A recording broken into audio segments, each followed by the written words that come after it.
আসসালামু আলাইকুম। সকলে কেমন আছেন? আলহামদুলিল্লাহ, আমি ভালো আছি।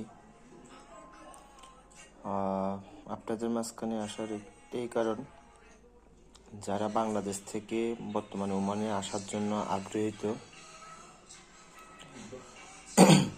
ওমানে যারা আগ্রহীত আসার জন্য, তাদের কাছে বিগতভাবে অনুরোধ থাকবে, আপনারা যার থেকে ভিসা নেবেন, বিষয়গুলো যাচাই বাছাই করে ভিসা নেবেন।